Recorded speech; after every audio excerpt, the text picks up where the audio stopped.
El sonido del platino al romperse es más silencioso de lo que uno pensaría, pero esa mañana de domingo, sonó como un disparo. Mi sobrina de 16 años, Madison, ni siquiera me miró.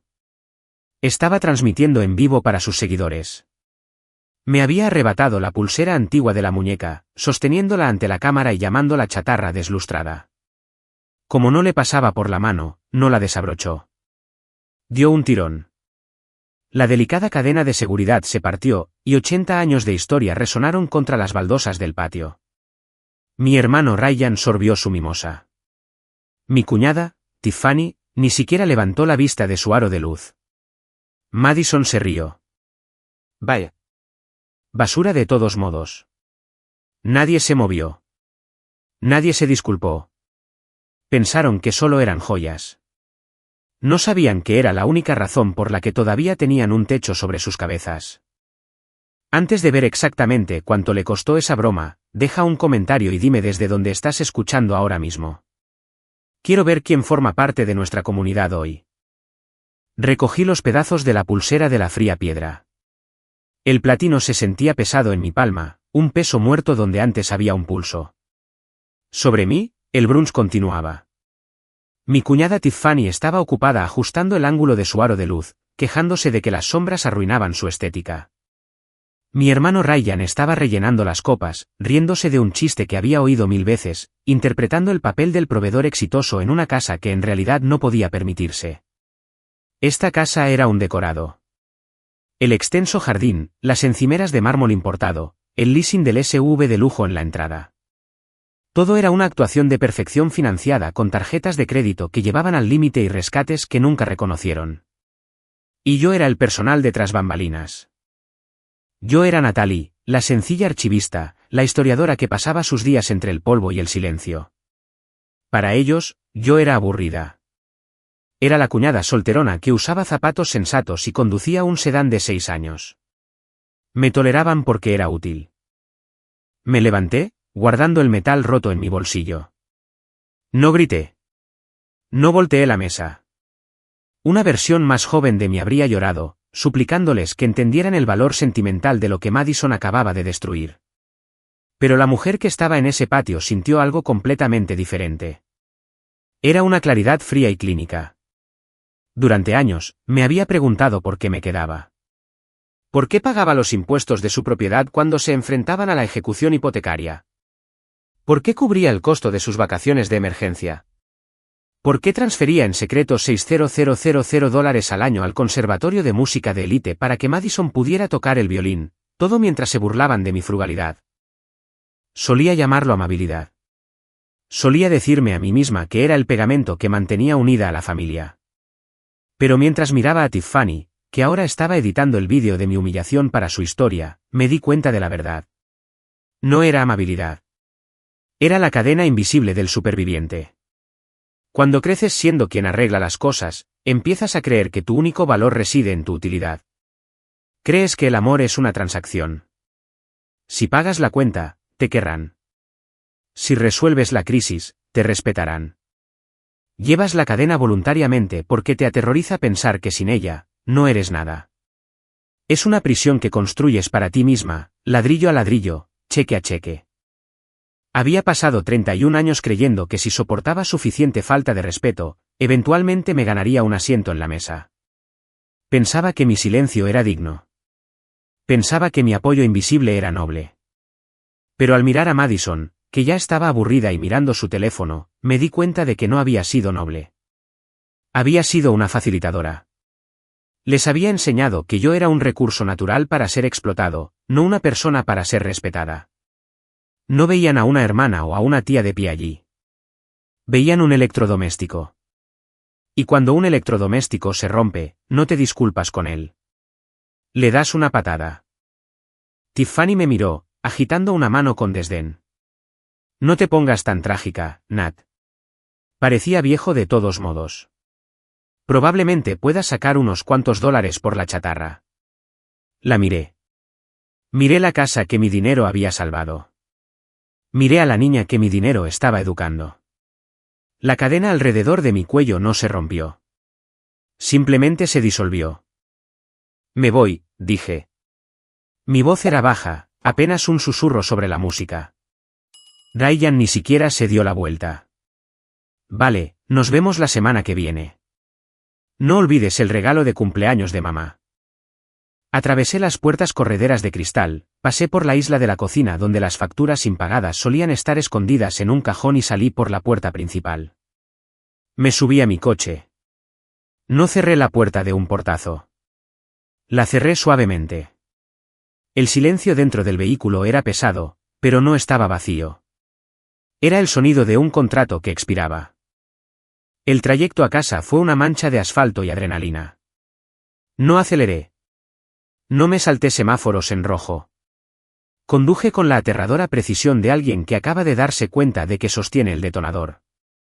Cuando entré en mi apartamento, el aire estaba quieto y fresco. Olía a libros viejos y a brillantador de limón, un marcado contraste con el sofocante perfume de la fiesta en el jardín de Tiffany. Dejé las llaves en la encimera. Preparé una taza de té Earl Grey, observando el vapor ascender en la tranquila cocina. Mis manos estaban firmes. Llevé la taza a mi pequeño escritorio en la esquina de la sala de estar y abrí mi portátil.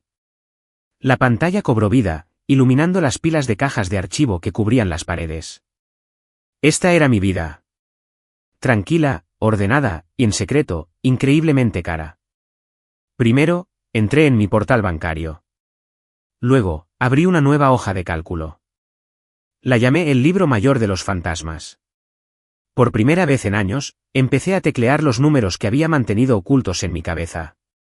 Los pagos de la hipoteca de la primera casa de Ryan cuando perdió su trabajo, $42.000. El préstamo para la boutique de Tiffany que quebró en 6 meses, $25.000.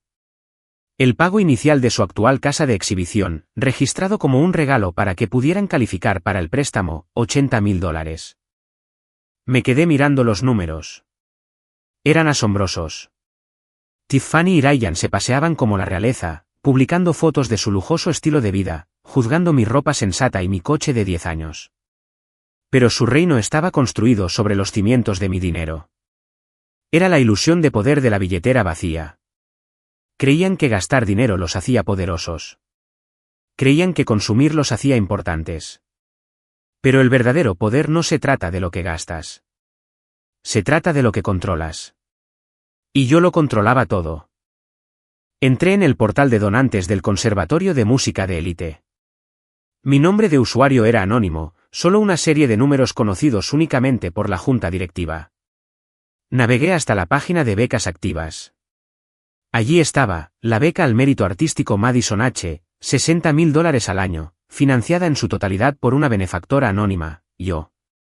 La había establecido hacía 3 años, cuando Madison mostró por primera vez su potencial.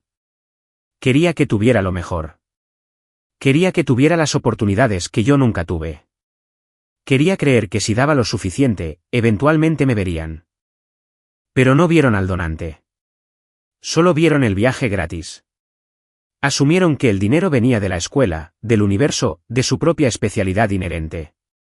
Nunca se preguntaron cómo una estudiante mediocre con mala actitud se aseguró una de las becas más prestigiosas del país. Miré la pulsera rota junto a mi portátil. El joyero me había dicho años atrás que valía $21,000. Pero su valor no estaba en el metal. Estaba en la historia. Era un símbolo de dignidad que había sobrevivido décadas solo para ser roto por una adolescente que pensaba que el valor se medía en me gusta. La matrícula de Madison durante 3 años era de $180.000. La pulsera costaba $21.000. Las matemáticas eran simples. Habían destruido algo precioso para mí porque pensaban que yo era tacaña. Pensaban que no podía permitirme cosas bonitas. No se daban cuenta de que no podía permitirme cosas bonitas porque estaba comprando sus vidas enteras. Moví el cursor a la pestaña Administrar financiación. Mi dedo se cernía sobre el trackpad. No me sentía culpable. No me sentía triste. Sentí el peso frío y duro de un balance que finalmente se saldaba. Hice clic en Cancelar transferencia recurrente. Apareció un cuadro de confirmación. ¿Estás seguro de que desea revocar esta beca? Esta acción es inmediata y puede afectar el estado de matriculación del estudiante. Hice clic en sí. La pantalla se actualizó. Estado, inactivo. Financiación retirada. Me recliné en mi silla y tomé un sorbo de té. Todavía estaba caliente. El silencio en el apartamento ya no era solitario. Era caro. Era el sonido de $180.000 quedándose justo donde pertenecían. El fallo en la Matrix ocurrió a las 9 de la mañana del lunes. Sonó mi teléfono. Era Tiffany. Miré su nombre en la pantalla, sintiendo una extraña sensación de desapego. Nunca me llamaba los lunes. Los lunes eran para la planificación de contenido de su mamá influencer. Contesté, manteniendo mi voz neutral. Hola, Tiffany. Ni siquiera dijo hola. Nat, gracias a Dios que contestaste. Tenemos una crisis. El conservatorio acaba de llamar a Ryan. Dicen que el pago de la matrícula de este semestre fue rebotado. Me recliné en mi silla, observando una mota de polvo flotar en un rayo de sol. Rebotado. Qué extraño. Es más que extraño. Es humillante. Ahora gritaba, su voz estridente. Dijeron que la fuente de financiación fue retirada. ¿Retirada? ¿Puedes creer la incompetencia? Madison está en medio de los ensayos. Si esto no se arregla hoy, la van a sacar del programa. Tomé un sorbo lento de café. Eso suena estresante. ¿Estresante? Es un desastre, resopló Tiffany. Mira, Ryan es un inútil con estas cosas, y yo estoy hasta arriba con un acuerdo de marca. Como trabajas en archivos y sabes cómo funciona el papeleo, puedes llamarlos y, ya sabes, usar tu voz profesional. Diles que obviamente es un error administrativo y que necesitan restablecerlo de inmediato. Casi me reí. Era la Tiffany clásica. Incluso en una crisis causada por su propia arrogancia, intentaba externalizarme el trabajo. No pensó ni por un segundo que el dinero realmente se había ido. Para ella, el dinero era algo que existía, como el aire. Era un recurso al que tenía derecho. La idea de que alguien se lo hubiera quitado deliberadamente era imposible. No puedo llamarlos, Tiffany, dije con calma. No soy su tutora. No hablarán conmigo. Solo finge, espetó. Di que eres. No sé, su gerente de negocios. Solo arréglalo, Natalie. No tenemos tiempo para estas tonterías. Estoy segura de que el donante tiene sus razones, dije. Mi voz era nivelada, desprovista del pánico que ella esperaba. ¿Razones? ¿Qué razones? Madison es un prodigio. Esto es solo un burócrata celoso tratando de sabotearla. Probablemente alguien que vio su transmisión en vivo ayer y sintió envidia de su estilo de vida. La ironía era tan densa que podía saborearla. Tenía razón. Se trataba de la transmisión en vivo, pero no por envidia, sino por la exposición. Había expuesto su crueldad a la única persona que importaba. No puedo ayudarte, Tiffany, dije. Tendrán que encargarse de esto ustedes mismos. Colgué antes de que pudiera gritar de nuevo. Puse mi teléfono en silencio. El silencio que siguió no estaba vacío. Estaba cargado con el conocimiento de lo que se avecinaba. Estaban a punto de chocar contra el muro de la realidad, y por primera vez en sus vidas, yo no iba a estar allí para poner una almohada entre ellos y el impacto. La fase de negación duró exactamente 48 horas. Para el miércoles, se había agriado en victimismo. Tiffany publicó un vídeo en su historia de Instagram. Estaba llorando, con un filtro en blanco y negro para parecer más trágica. Chicos, estoy literalmente temblando ahora mismo, susurró a su teléfono. Algunos familiares celosos están tratando de sabotear el futuro de Madison. Han hackeado el portal de becas. Es muy triste que la gente no pueda soportar ver brillar a una chica joven. Lo vi desde mi escritorio en el museo, sintiendo una extraña mezcla de diversión y asco. No pedí ayuda. Estaba usando a su audiencia como arma. Quería compasión, no soluciones. Entonces mi teléfono vibró. Era Madison. Tía Nat, mamá dice que no vas a arreglar el fallo. En serio, necesito un nuevo arco de violín para la presentación. Y como te estás portando rara, me lo debes.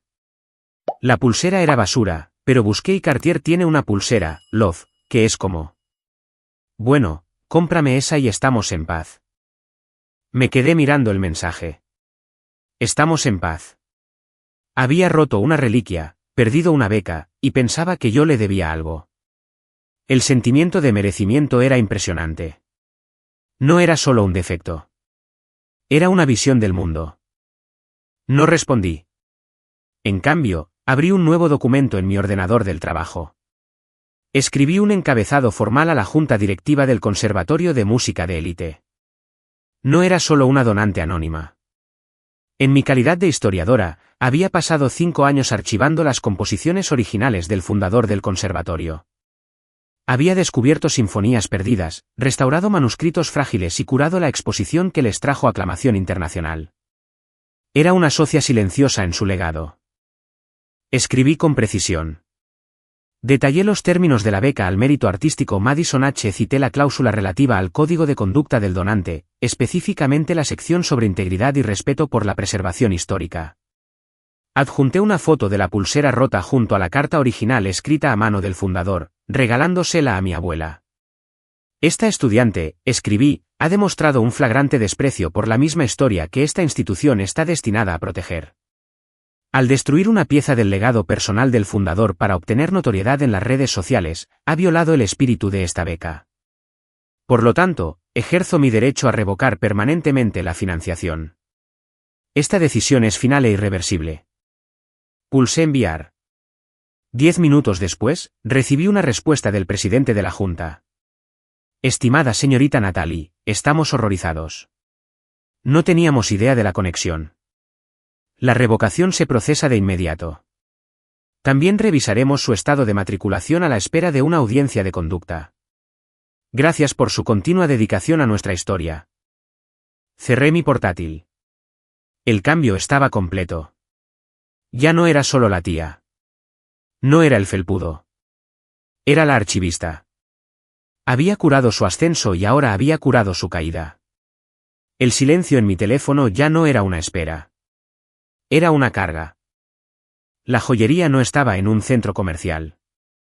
Estaba escondida en el distrito histórico, detrás de una pesada puerta que zumbaba al pulsar el intercomunicador. El aire en el interior olía a pulimento de metales y a una silenciosa concentración.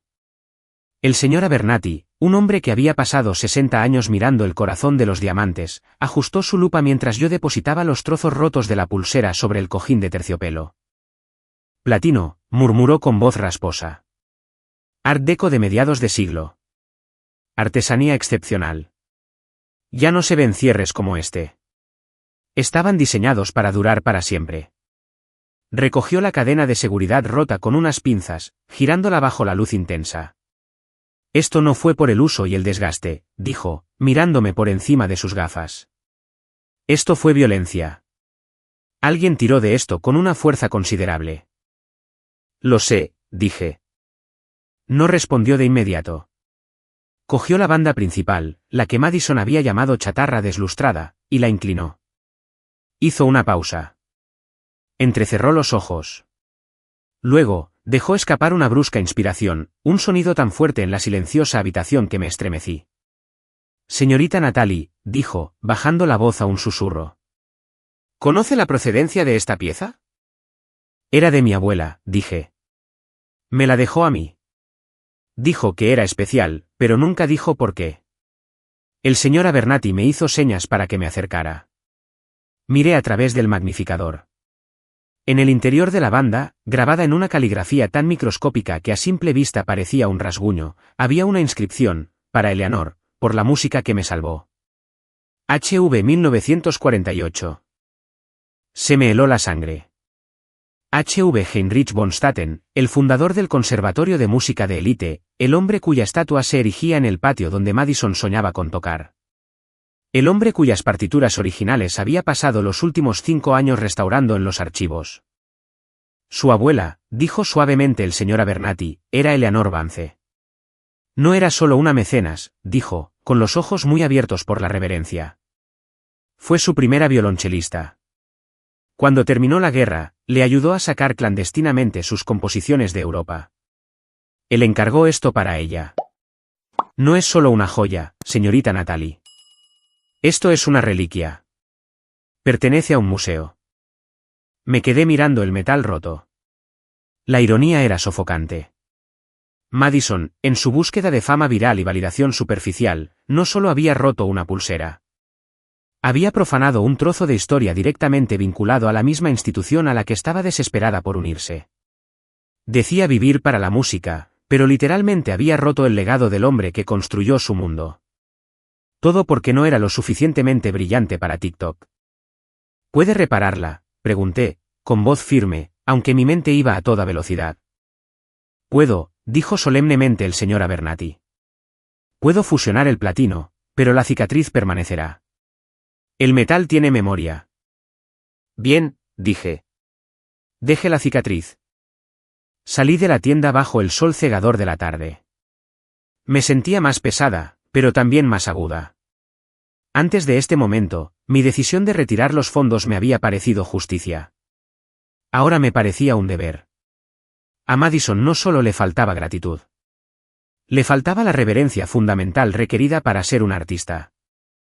Era una vándala en el templo de la música. Saqué mi teléfono. Había 12 llamadas perdidas de Ryan. Apareció un mensaje de Tiffany. Tenemos que hablar ahora. No respondí. No necesitaba hablar. Tenía la verdad en mi bolsillo. Y era más pesada que el platino. El giro no era que yo tuviera el dinero. El giro era que yo poseía la historia. Y la historia, yo lo sabía mejor que nadie, tiene una forma de enterrar a quienes no la respetan. El teléfono volvió a vibrar. Vamos para allá. Sonreí. Que vinieran. Estaba lista. La emboscada ocurrió a las 6 de la tarde del jueves. Estaba sentada en mi sala de estar leyendo un libro sobre teoría musical, disfrutando del tranquilo zumbido de mi apartamento ya apagado. Entonces, unos golpes en la puerta rompieron la paz. Miré por la mirilla. Eran Ryan, Tiffany y Madison. Parecían frenéticos. Ryan caminaba de un lado a otro. El maquillaje de Tiffany estaba corrido. Madison parecía hosca, con los brazos cruzados, claramente arrastrada allí en contra de su voluntad. Abrí la puerta. No los invité a entrar. Me quedé en el umbral, bloqueándoles el paso. ¿Puedo ayudaros? Ayudarnos, explotó Ryan, empujándome para entrar en la sala de estar. Natalie, ¿estás loca? Acabamos de recibir una carta del conservatorio. Nos dan 48 horas para pagar $60,000 o Madison será expulsada. Tiffany estaba justo detrás de él, con la voz temblorosa. Dijeron que el donante retiró los fondos debido a violaciones éticas. ¿Violaciones éticas? ¿Puedes creer el descaro?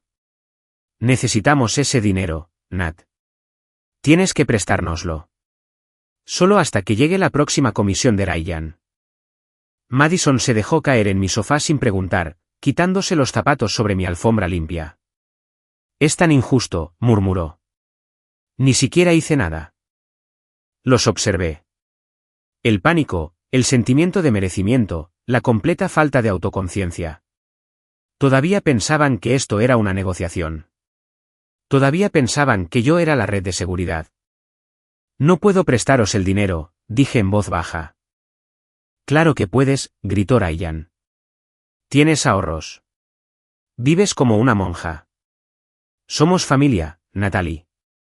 No puedes dejar que el futuro de Madison se destruya por un error administrativo. No fue un error administrativo, dije. Me acerqué a mi escritorio. Cogí una sola hoja de papel, la confirmación impresa de la retirada. Se la tendí a Ryan. ¿Qué es esto?, espetó, arrebatándomela de la mano. Lee la línea de la firma, dije. Escaneó el documento. Sus ojos se detuvieron en la parte inferior. Su rostro palideció. Me miró, luego volvió a mirar el papel. Firma del donante, Natalie Vance. Tú, susurró Tiffany. Yo fui la donante, dije. Durante 3 años. $180.000 pagados trimestralmente, de forma anónima. Pero, ¿por qué?, balbuceó Ryan. ¿Por qué no nos lo dijiste? Porque quería que Madison tuviera éxito por su propio mérito, dije. Y porque sabía que si sabíais que el dinero venía de mí, no lo respetaríais. Lo trataríais como todo lo demás que os doy, esperado, desechable, debido. Tiffany se hundió en el brazo del sofá. Pero tú. Lo cancelaste. ¿Por la pulsera? No solo por la pulsera, dije. Por la falta de respeto, por el sentimiento de merecimiento, porque os quedasteis ahí mirando como vuestra hija destruía algo precioso para mí por notoriedad en Internet, y ni siquiera le dijisteis que se disculpara. Madison levantó la vista, con los ojos entrecerrados. Era solo una pulsera vieja, tía Nat. Dios, supéralo. No era solo una pulsera, dije, mi voz cortando la habitación como un bisturí. Era un regalo de Heinrich von Staten. El nombre quedó flotando en el aire. Incluso Madison, con su limitada capacidad de atención, conocía ese nombre. Estaba grabado en oro sobre la entrada de su escuela. Se la regaló a mi abuela en 1948, continué. La llamó, la mujer que salvó su música. Cuando rompiste esa cadena de seguridad, Madison, no solo rompiste una joya. Rompiste un vínculo directo con el fundador de la misma institución a la que suplicas asistir. Profanaste su legado. Ryan parecía que iba a vomitar. Tiffany se cubrió la boca con la mano. La boca de Madison se abrió, el desafío hosco finalmente se resquebrajó. Tú. Lo sabías, susurró Madison. Soy historiadora, dije. Es mi trabajo saberlo. Y era mi trabajo proteger ese legado de personas que no entienden su valor. El silencio en la habitación era absoluto. La dinámica de poder había cambiado tan violentamente que casi podía sentir el cambio de presión en el aire. Ya no eran la familia exitosa exigiendo ayuda a la tía pobre. Eran vándalos en la casa de su mecenas, y la cuenta finalmente había llegado. Tiffany fue la primera en romperse. Rompió a llorar, pero no eran las lágrimas bonitas y filtradas que montaba para Instagram. Eran sollozos feos y desesperados. Me agarró la mano, sus uñas clavándose en mi piel. Por favor, Nat, no puedes hacer esto. Es el sueño de Madison. Es solo una niña. No puedes castigar a una niña por ser tonta. Aparté mi mano. ¿Tonta? Romper la propiedad de un extraño es tonto. Profanar un artefacto histórico porque no combina con tu atuendo es podredumbre de carácter. Ryan dio un paso adelante, con aspecto demacrado. Natalie, por favor, te lo devolveremos. Lo juro. Solo restablece la beca. Si la echan ahora, nunca entrará en Juilliard. Su vida se acabará. Su vida no se acabará, dije. Simplemente será diferente. Será ganada. Miré a Madison. No estaba llorando. Estaba mirando al suelo, con la cara ardiendo por una mezcla de vergüenza y furia. No estoy destruyendo su futuro, Ryan, dije, mi voz suave pero inflexible. Lo estoy salvando. Me miraron confundidos. Si la saco de este apuro ahora, continué, si le dejo creer que puede destrozar la historia y tratar a la gente como basura sin consecuencias, crecerá para ser un monstruo. Tendrá talento, sí, pero el talento sin carácter no vale nada. Es una casa construida sobre arena. Caminé hacia la puerta y la mantuve abierta. El aire fresco de la noche entró, despejando la sofocante atmósfera de merecimiento. Estoy plantando una semilla, les dije. Es una semilla dura, y va a ser amarga de tragar. Pero tal vez dentro de 10 años, cuando Madison sostenga algo precioso en sus manos, recordará el sonido de ese platino rompiéndose, y lo tratará con respeto. Esa es la única beca que me queda por dar. Se fueron en silencio. Nadie cerró la puerta de un portazo esta vez. Salieron al pasillo como fantasmas, cargando el peso de una realidad que ya no podían negar. 3 semanas después, recogí la pulsera del señor Abernathy. La reparación fue magistral, pero la cicatriz estaba allí, una delgada veta de plata recorriendo el platino donde la cadena de seguridad había sido fusionada de nuevo. Me la puse en la muñeca. Se sentía diferente ahora, más pesada, más real. Ya no era solo el regalo de una abuela. Era una cicatriz de batalla. Madison fue retirada del conservatorio. Ryan y Tiffany no pudieron conseguir los $60,000. Ahora asiste a la escuela secundaria pública local. Me enteré por un amigo en común que vendió su caro arco de violín para pagar las reparaciones de la pantalla de su propio teléfono cuando se le cayó. Es un comienzo. Me senté en mi sala de estar mientras el sol se ponía, la luz dorada golpeando las pilas de cajas de archivo. Mi teléfono estaba en silencio. La cuenta bancaria estaba llena. La cadena invisible había desaparecido. Ya no era la tía que pagaba por todo. Era solo Natalie. Y por primera vez en mi vida, el silencio no estaba esperando permiso. Era paz. Si alguna vez has tenido que cortar una mano que te estaba hiriendo solo para salvar tu propia paz, comparte esta historia. Nunca se sabe quién necesita permiso para decir finalmente basta.